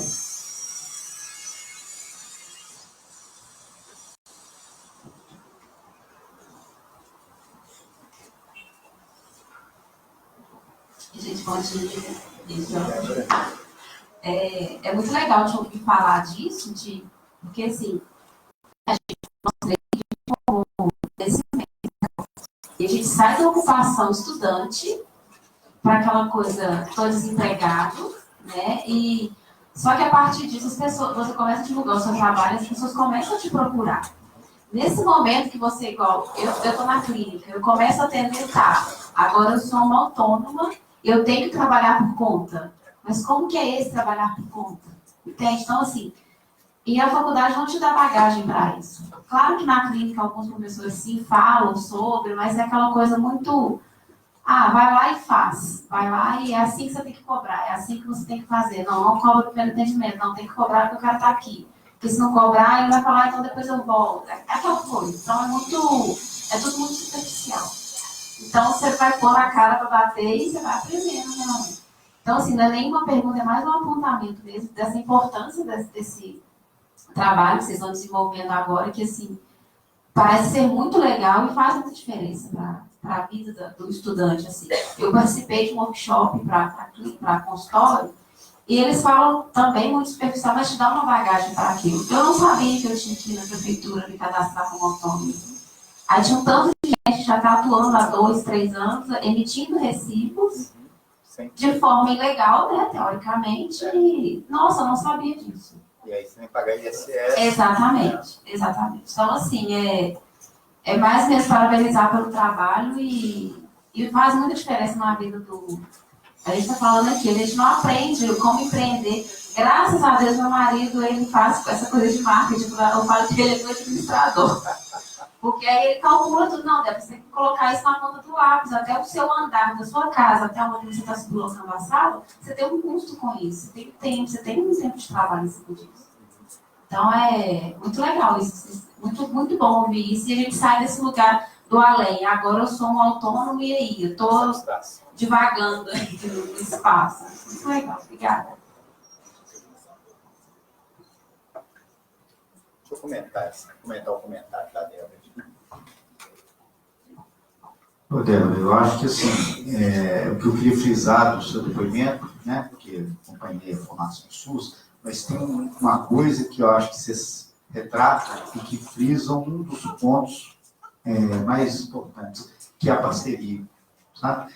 Vocês conseguiram utilizar a trajetória acadêmica para fazer essa parceria de trabalho. Não só entre vocês que estão atuando, mas com um grupo maior, inclusive, que se sente referendado. Eu já vi isso, né? Pessoas que se sentem referendadas, inclusive, para indicar. Eu mesmo me indiquei, né? Não é jabá, não, né? Comercial, não. Mas eu acho que, assim, isso também a gente trabalha pouco. O espaço acadêmico, ele costuma ter muita competitividade. Isso é uma marca não muito boa do mundo acadêmico.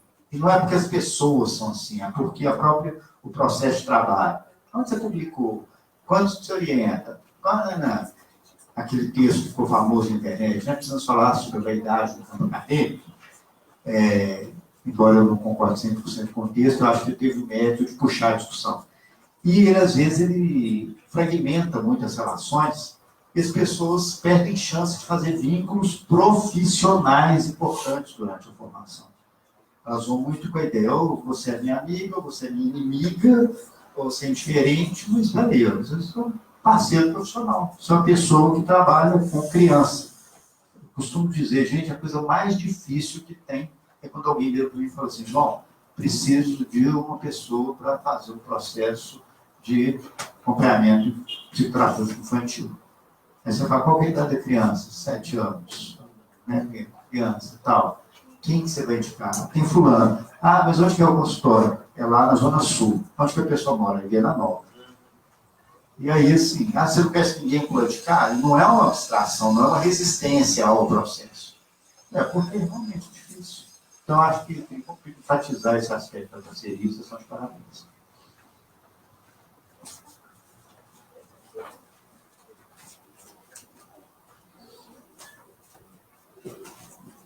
Bom dia.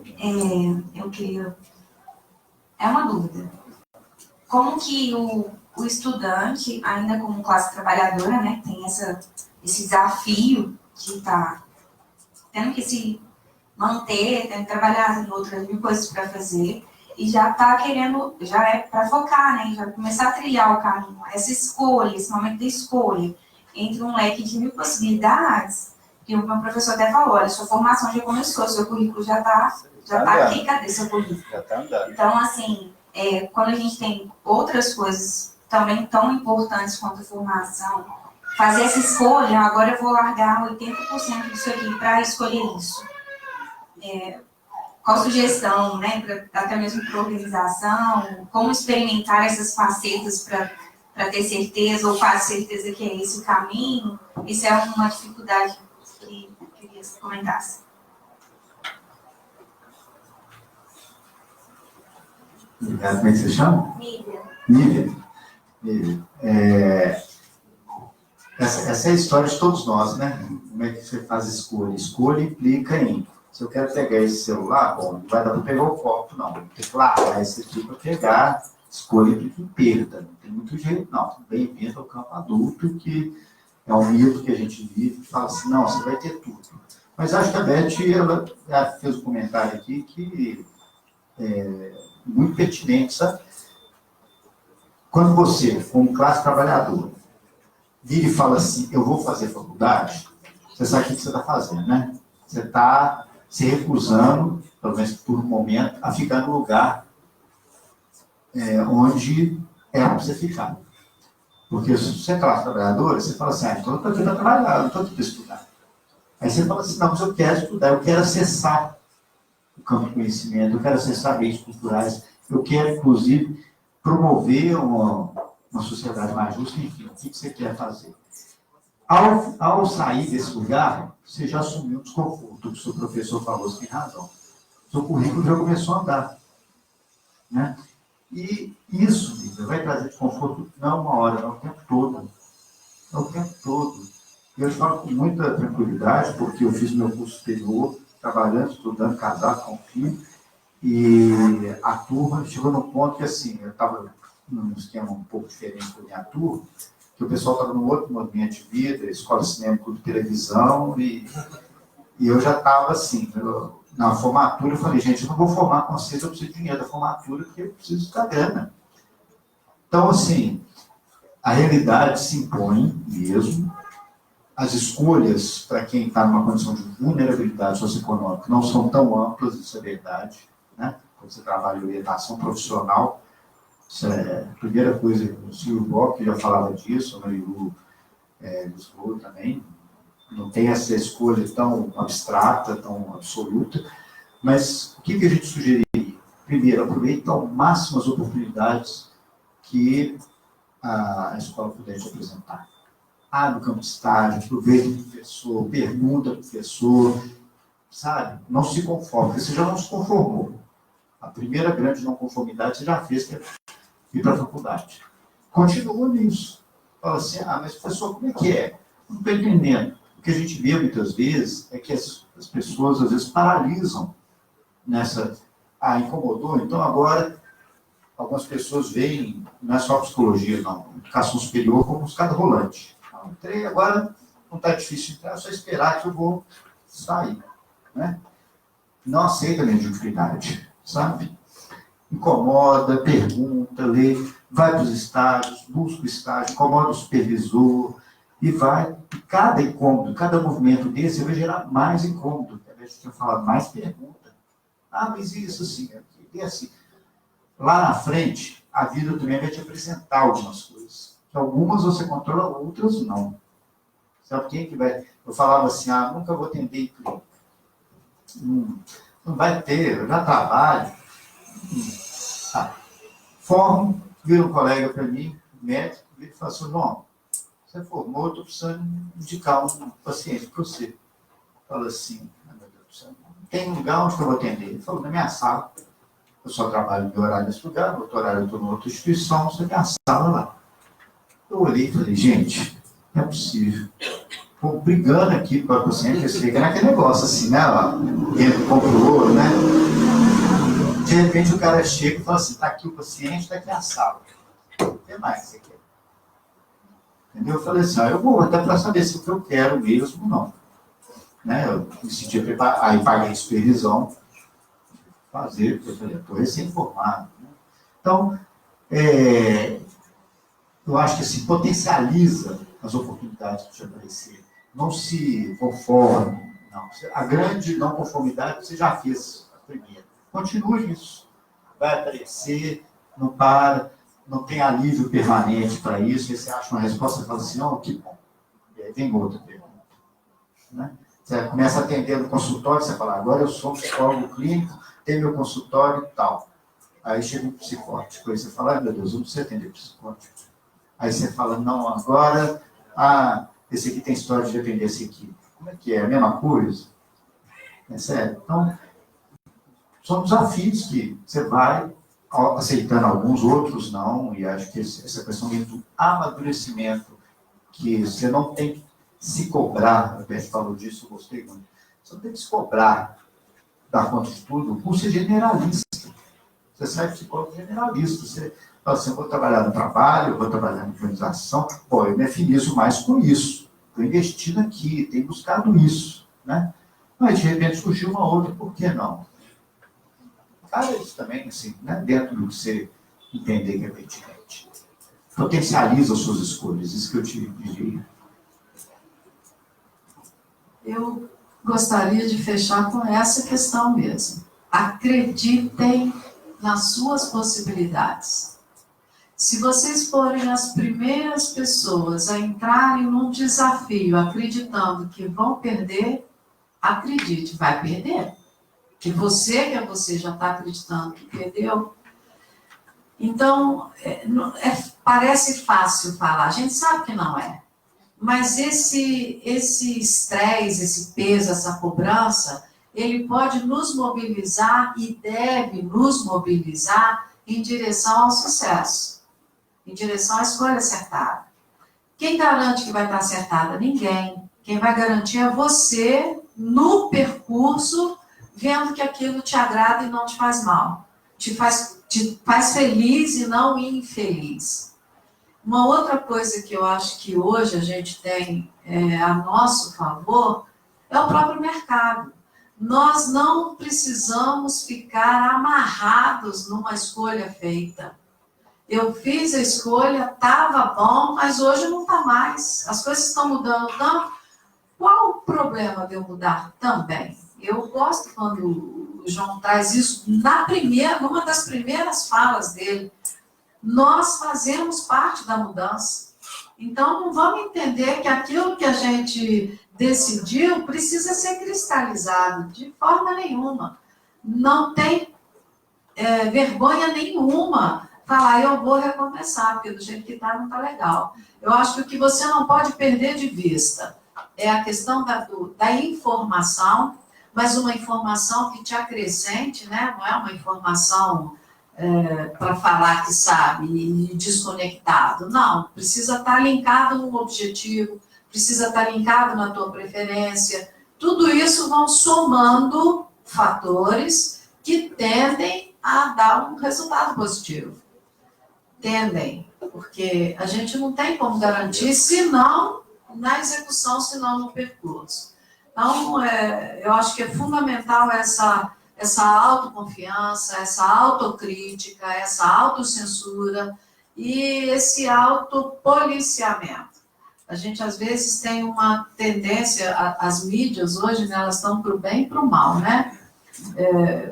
O João falou aqui que algumas empresas selecionam pelo Face mesmo, seleciona pelo LinkedIn, pelo Twitter, e tem, gente, tem posts e mais posts, né? Postagens e mais postagens, poses e mais poses, comentários e mais comentários. Você tem que entender que quando você está ali, você está se mostrando de alguma forma. E essa imagem que você passa, esse julgamento que o outro vai fazer com relação ao que ele viu, é responsabilidade sua. Porque é você que detonou o processo. Tá bom? Foi ele que interpretou assim. Mas você municiou, você deu informação. Então, eu acho que são cuidados que a gente, às vezes, não se atenta e que eles podem abrir portas para nós, mas podem fechar também. Eu acho que entender que na faculdade eu posso estar sentado ao lado de um empreendedor. A gente sabe que tem gente que está lá na faculdade, mas já tem negócio próprio, já está só buscando, ou é filho de um dono, que pode ser um indicador. Então, o nosso marketing, eu acho que a gente, às vezes, na psicologia, a gente não se envolve tanto com a questão do empreendedorismo, com a questão do marketing, não só o marketing digital, o marketing profissional, mas o marketing pessoal. Como é que eu estou me apresentando e como é que eu apresento o resultado que eu sou capaz de produzir? Isso tudo tem a ver com uma autoanálise, e a gente pode recorrer a supervisores, a professores, a especialistas que já são doutores na área, doutores em termos de conhecimento, não necessariamente em termos de titulação acadêmica, porque tudo isso vai fazer uma diferença. E eu acho que se a gente observa esses cuidados todos, a possibilidade da gente errar é menor. Não significa que não vamos errar, as coisas mudam, são dinâmicas, mas a gente minimiza, porque a gente tem planejamento, tem informação e tem ação, né? Tem desejo. Aí eu acho que não dá errado não, gente. Mais alguma coisa? Olha, agradecer muito, muito, muito mesmo, mais uma vez, por você se dispor a estar aqui. Agradecer muito a presença, a participação de todos vocês. Pedir encarecidamente que não esqueçam de responder à nossa avaliação, isso aqui é uma informação importante para a gente, e deixe conosco aí para que a gente possa continuar na medida do possível, tentar pelo menos diminuir essa angústia que a gente tem, né? O Conselho de Psicologia, ele é responsável por orientar, fiscalizar e disciplinar. Então, as orientações podem e devem ser buscadas aqui também. Não significa que a gente tenha tudo que é resposta, claro que não.